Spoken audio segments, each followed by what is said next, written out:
नमस्कार, आप देख रहे हैं हमारी खास पेशकश चर्चा में। मैं हूं आंचल गुलाटी। कहते हैं कि अब भारत बोलता नहीं, दुनिया भारत से बोलती है। लीडरशिप का नया नाम है भारत। भारत पिछले 11 वर्षों में एक मजबूत वैश्विक नेतृत्व के रूप में उभरा है। ये देश महत्वाकांक्षा को कार्रवाई के साथ जोड़ने वाले साहसिक जो तमाम पहल हैं उनसे प्रेरित है। भारत ने जलवायु समाधानों को समर्थन करने से लेकर आर्टिफिशियल इंटेलिजेंस की गवर्नेंस की अगुवाई करने तक अपने राष्ट्रीय हितों को सर्वोपरि रखा है और अंतर्राष्ट्रीय चर्चा को एक बड़ा आकार दिया। भारत की G20 में अध्यक्षता ने ग्लोबल साउथ पर प्रकाश डाला और वैश्विक जैव ईंधन गठबंधन के शुभारंभ सहित ठोस परिणाम भारत ने दिए। साथ ही उसकी कूटनीति के माध्यम से मानवीय सहायता तक, रणनीतिक सुरक्षा से इसके प्रभाव तक आत्मनिर्भरता की एक नई कहानी लिखी गई। प्रधानमंत्री की अगुवाई में इन प्रयासों को जिम्मेदारी और समावेशिता के साथ स्थापित किया गया, जिसकी वजह से भारत की आवाज वैश्विक मंचों पर मुखर और प्रखरता से सुनिश्चित की गई। तो इस खास पेशकश में जहां वैश्विक रूप में एक पथ प्रदर्शक के रूप में भारत उभरा है, आप सभी का स्वागत है और ये शुरुआत करते हैं हम इस खास कार्यक्रम की।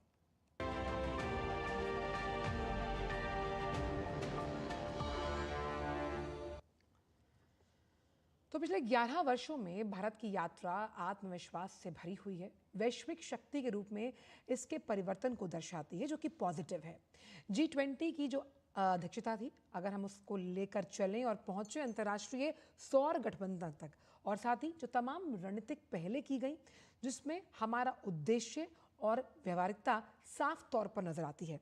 मानवीय सहायता हो, क्षेत्रीय साझेदारी या फिर आतंक के प्रति जीरो टॉलरेंस की हमारी प्रतिबद्धता एक मजबूत राष्ट्र के जो स्थायित्व है उसको दर्शाती है, जिसमें वैश्विक स्थिरता में योगदान करते हुए हमने अपने देशवासियों के हितों को सर्वोपरि रखा। रक्षा उत्पादन से लेकर तकनीकी नवाचार तक हम आत्मनिर्भरता के साथ लगातार आगे बढ़ रहे हैं और भारत ने अपनी संप्रभुता और वैश्विक प्रतिष्ठा को मजबूत किया। साहसिक नेतृत्व और समावेशी कूटनीति का ये युग भारत को एक संतुलित, समृद्ध जो विश्व है उसकी व्यवस्था के रूप में मार्ग प्रशस्त करते हुए दिखाई देता है। तो आखिरकार क्यों हम ये मानकर चल रहे हैं कि जब अब भारत कुछ बोल रहा है तो दुनिया सुन रही है? कुछ ग्राफिक्स के नजरिए से हम आपको समझाने की कोशिश करेंगे कि आखिरकार भारत की जो वैश्विक गुरु की ये छवि है ये किस तरह से पूरी दुनिया में अपना डंका बजा रही है, क्योंकि इसमें कई अहम पड़ाव हैं जिन पर चर्चा करना लाजमी है। सबसे पहले हम ग्राफिक्स के जरिए ये समझाएंगे कि कूटनीति का जो प्रभाव रहा G20 या G7 या फिर यूनाइटेड नेशन ऑर्गेनाइजेशन में, उसमें भारत का जो प्रतिनिधित्व है वो लगातार आगे बढ़ता रहा। मैं रिक्वेस्ट करूंगी ग्राफिक्स टीम से कि तमाम ग्राफिक्स जो मैं पढ़ रही हूँ उन्हें ऑन एयर हम अपने दर्शकों तक समझा पाएं। तो G20 की जो अध्यक्षता रही उसमें जो थीम था वो एक पृथ्वी, एक परिवार, एक भविष्य का समाकूल समर्थन था। इसके साथ हम आगे बढ़े। वहीं अगर हम आर्थिक दृष्टिकोण से देखें तो ग्लोबल ट्रेड में जो भारत की भागीदारी है उसने ग्लोबल सप्लाई चेन को काफी सुदृढ़ किया है। तमाम कई ऐसी फ्लैगशिप स्कीम्स जो सरकार ने चलाई जिसमें हम बात करते हैं, ये तो हमने आर्थिक नेतृत्व की बात की, कैसे भारत की जो ट्रेड की भागीदारी है वो आगे बढ़ी। अब बात करते हैं तमाम फ्लैगशिप स्कीम्स की, जिसमें मेक इन इंडिया है, स्टार्टअप इंडिया, डिजिटल इंडिया। इन तमाम अभियानों से भारत जो एक टेक्निकल हब के रूप में उभरा। फाइनेंशियल टेक्नोलॉजी में भारत की आत्मनिर्भरता का लोहा दुनिया ने माना है, यानी कि यूपीआई, रुपए कार्ड, और रक्षा और रणनीति का एक बैलेंस हमने देखा जो कि शक्ति का संतुलन है। क्वाड, ब्रिक्स और एससीओ में भारत की सक्रिय भागीदारी, यानी कि मल्टीलैटरल फोरम्स पर भारत मुखरता से अपनी बात रख रहा है। और मानवता में जब संकट की बात आती है तो भारत कंधे से कंधा मिलाकर अपने जो दोस्त ने जो देश हैं उनके साथ सर्वप्रथम सदैव खड़ा है। टेक्नोलॉजी, आर्टिफिशियल इंटेलिजेंस और डिजिटल डिप्लोमेसी के साथ लगातार हम आगे बढ़ रहे हैं और भारत का जो विजन है वो है कि artificial intelligence for all. Global south की मुखर आवाज जहां पर हम सुरक्षित तकनीक को आगे लेके जा रहे हैं और अंतर्राष्ट्रीय सौर गठबंधन, क्योंकि मां प्रकृति के प्रति भी जो जिम्मेदारी है वो भी हमें निभानी है और स्वच्छ ग्रह को आने वाली पीढ़ियों को प्रदान करना है। और ऐसे में पड़ोसी प्रथम की जो नीति है वो दूरदर्शी दृष्टिकोण को आकार देती है। ऐसे ही एक्ट ईस्ट की नीति को लेकर हमने हिंद प्रशांत क्षेत्र में अपनी जो विस्तारीकरण की पहुंच है उसको आगे बढ़ाया और आतंकवाद के खिलाफ हर लेवल, हर एक फोरम पर हमने जीरो टॉलरेंस के अपने इस उद्देश्य को परिलक्षित किया है। स्वदेशी रक्षा उत्पादन में लगातार वृद्धि हो रही है, यानी कि अगर हम देखें तो जो हमारा डिफेंस प्रोडक्शन है वो लगातार बढ़ रहा है। रक्षा निर्यात में अभूतपूर्व इजाफा हुआ, जिसकी वजह से जो इम्पोर्ट बिल है उसमें कमी आई है। लबो लुबाब इन पॉइंटर्स के जरिए ये है कि भारत वैश्विक गुरु के अपने इस खिताब के साथ लगातार आगे बढ़ रहा है और इसी विषय पर चर्चा करने के लिए बेहद खास दो मेहमान इस वक्त हमारे साथ मौजूद हैं। सी राजशेखर जी पूर्व वरिष्ठ राजनयिक हैं, साथ ही साथ professor Gulshan Sachdeva ji, school of international studies JNU. आप दोनों का ही बहुत बहुत स्वागत है। राजशेखर जी, पहला सवाल मेरा यही है कि वैश्विक गुरु के रूप में भारत अब अंतर्राष्ट्रीय पटल पर अपनी पहचान स्थापित कर रहा है, जिसमें ग्लोबल साउथ की आवाज को मुखरता और प्रखरता से वो पेश करता है। जी नमस्कार। तो ये पिछले जब हम G20 को होस्ट किया था दिल्ली में, उस जी वक्त भी, उससे पहले कोविड के वक्त भी, उसके बाद भी ग्लोबल साउथ के सब देशों के साथ एक कॉन्फ्रेंस करके उनके एस्पिरेशंस क्या है, उनको क्या चाहिए, उनका डिमांड्स क्या है, उनका सिचुएशन क्या है, उनकी स्थिति क्या है, और जो चेंजिंग बदलती हुई दुनिया में उनको क्या चाहिए, वो ग्लोबल स्टेज पे हिंदुस्तान उसका वकालत, उसका आर्टिकुलेशन कर रहा है। इसी का कंटिन्यूएशन है आज का वो G7 में भी, जब भारत के प्रधानमंत्री जी आमंत्रित किए गए थे, वो भी ये अवसर पे दोबारा ग्लोबल साउथ के मुद्दों को, वो क्लाइमेट चेंज के बारे में हो, डेवलपमेंट के बारे में हो, और ट्रेड के बारे में हो, उसका आर्टिकुलेशन करके ये भारत का ग्लोबल स्तर पर जो विश्व गुरु, विश्व बंधु जो इमेज है, उसको और सुदृढ़ किया है। जी प्रोफेसर गुलशन, वसुदेव कुटुंबकम की भावना को लेकर भारत लगातार हर फोरम पर अपनी आवाज़ जो है वो बुलंद करता आया है।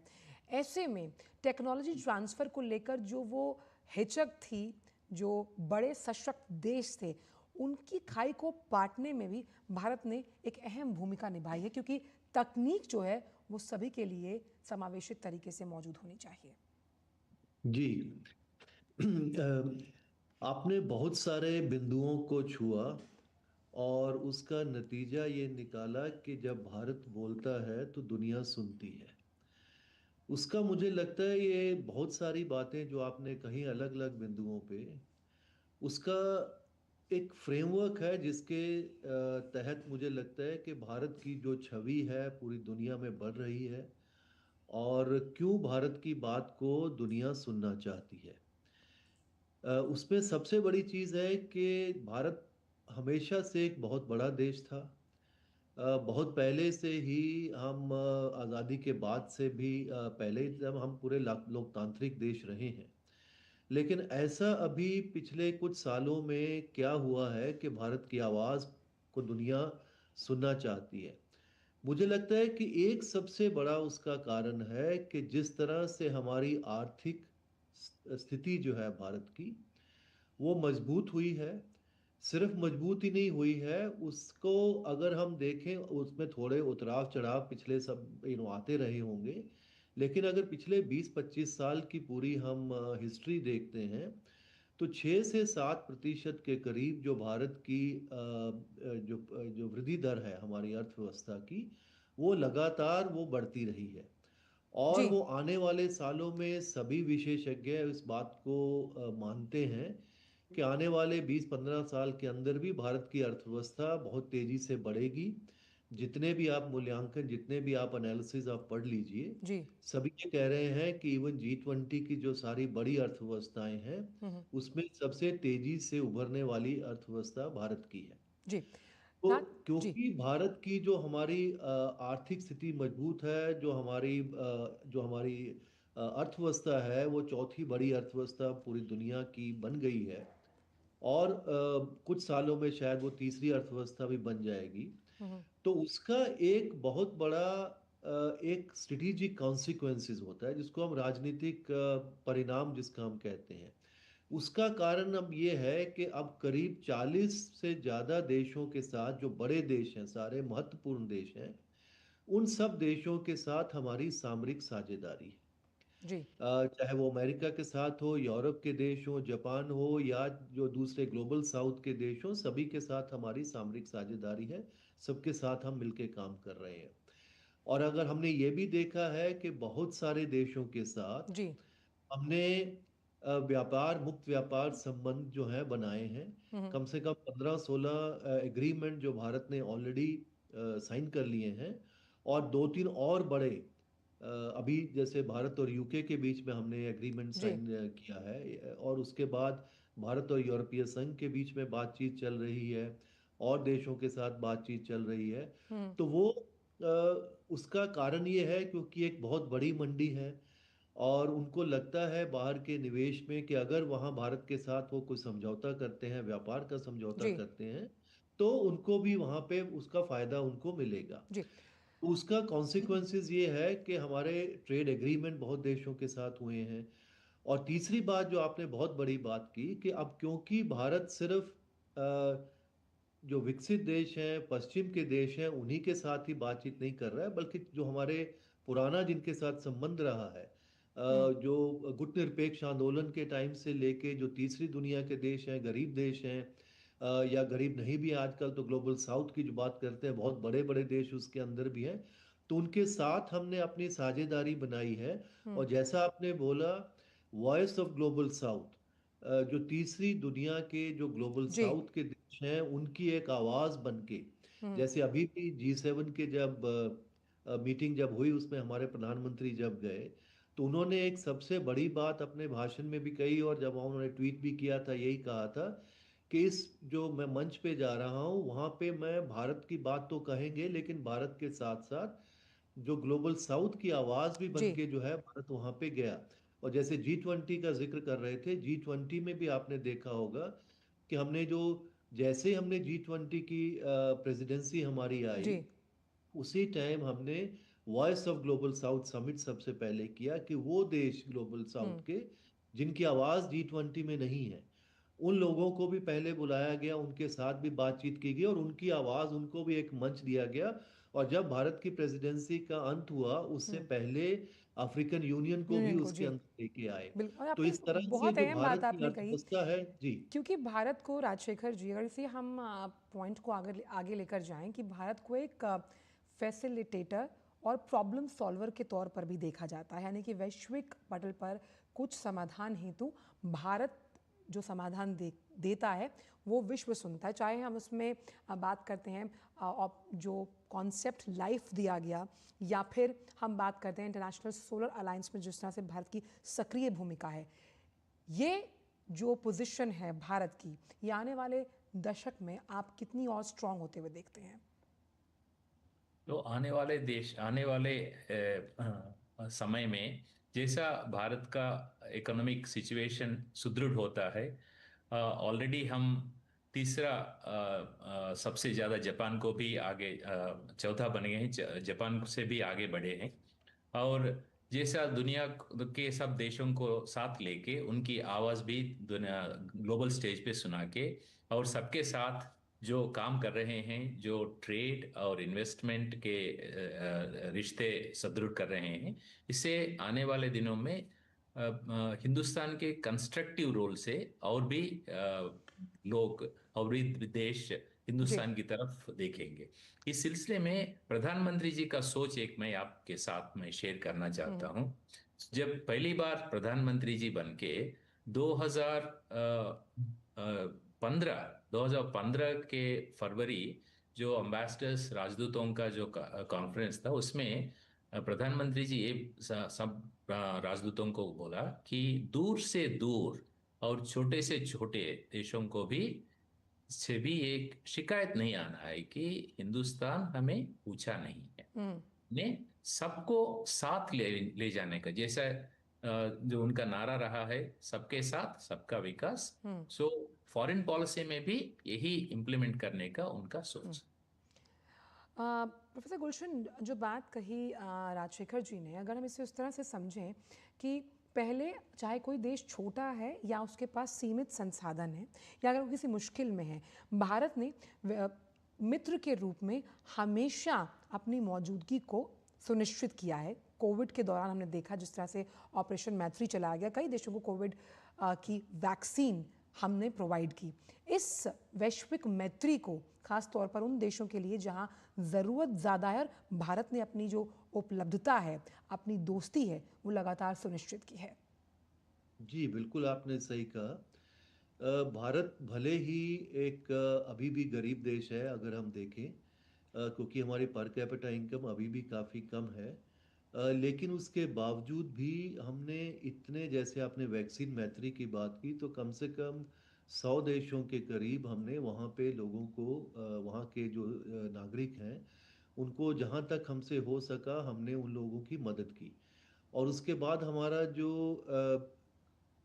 बड़े सालों से जो हमारा पूरा कार्यक्रम जो चला है, जिसमें हमारे जितने भी अपने कैपेसिटी है हमारी, पूरे जो साउथ साउथ कोऑपरेशन के अंदर हम बात कर रहे हैं कि जो हमारे पास जितने संसाधन हैं, हमारे पास जो भी नई टेक्निक है, हमारे पास जो भी अपने डेवलपमेंट के एक्सपीरियंसेस हैं, उनको हम कैसे दूसरों के साथ शेयर कर सकते हैं।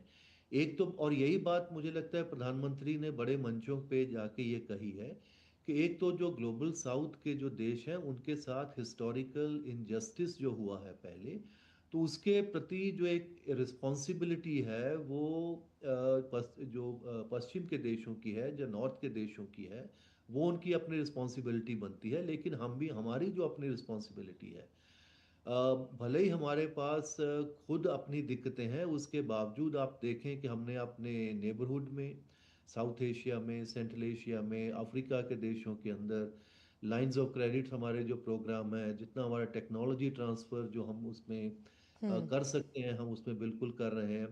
और 100 150 देशों के करीब वहाँ से जो उनके जो ऑफिसर्स हैं, जो उनके जो तकनीक हम उनको दे सकते हैं, कम से कम 400 या 500 ऐसे कोर्सेज यहाँ पे हम चलाते हैं, जिसमें 10 से 15 हज़ार के करीब हर साल वहाँ के अफसर यहाँ पे आके अपनी ट्रेनिंग लेते हैं। चाहे वो रिन्यूएबल के अंदर हो, चाहे वो किसी भी एक ऐसे एरिया, आईटी के अंदर हो, इंग्लिश एजुकेशन की बात हो, वुमेन एम्पावरमेंट की बात हो, तो उसमें हम उनके साथ साउथ साउथ कोऑपरेशन में उनके साथ अपना डेवलपमेंट कोऑपरेशन उनके साथ करते हैं। और हम उसके बाद, जैसे आपने विश्व मैत्री की बात की, उसमें हम सिर्फ ऐसा नहीं है कि हम कह रहे हैं कि ग्लोबल साउथ के साथ सिर्फ साउथ साउथ कोऑपरेशन की बात करेंगे। हम जो है उसके बाद ट्रायंगुलर कोऑपरेशन में भी विश्वास रखते हैं। काफ़ी हमने ऐसे प्रोग्राम भी चलाए हैं जिसमें हमने कई अफ्रीका के देशों के अंदर अमेरिका के साथ मिलके, जर्मनी के साथ मिलके, बरतानिया के साथ मिलके, उनके साथ भी हमने एक साथ मिलके वहाँ पे ऐसे प्रोजेक्ट भी चलाए हैं जिसमें वहाँ पे लोगों का कुछ फ़ायदा हो सके।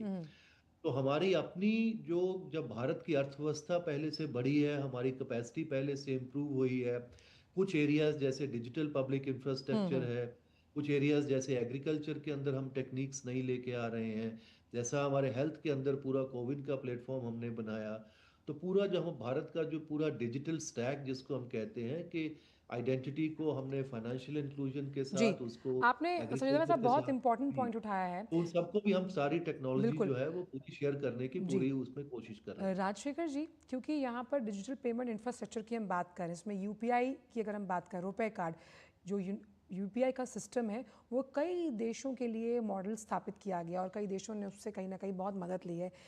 इस तरह से पेमेंट सिस्टम को डेवलप करने में जो फिनटेक क्रांति की अगुवाई भारत ने की है, उस लिहाज से भी वैश्विक पटल पर भारत का जो हम कह सकते हैं कुव्वत है, वो लगातार बढ़ती हुई।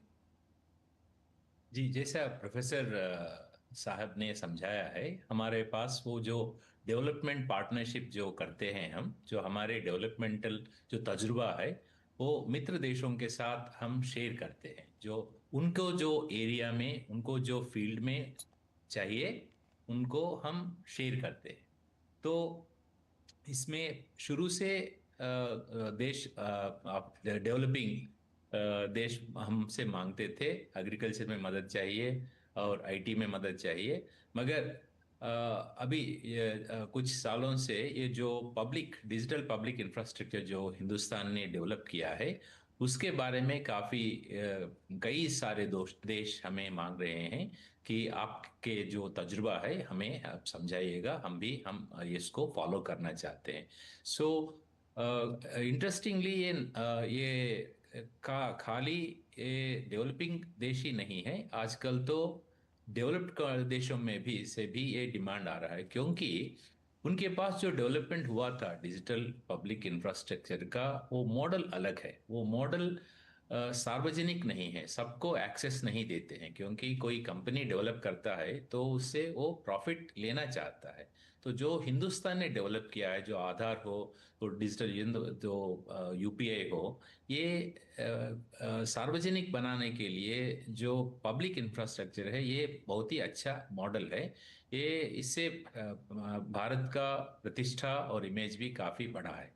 जी, और इसीलिए जब हम वैश्विक गुरु के तौर पर भारत की पोजीशन को आज कई अलग-अलग फोरम्स पर देखते हैं, तो सर गर्व से ऊंचा होता है। बहुत-बहुत शुक्रिया आप दोनों का, आप इस शो पर आए और आपने अपने विचार इस मंच के साथ साझा किए इस खास चर्चा में। तो आज की इस चर्चा में बस इतना ही, और आपसे कल मुलाकात होगी एक नए मुद्दे के साथ। तब तक मुझे और मेरी पूरी टीम को दीजिए इजाज़त। नमस्कार।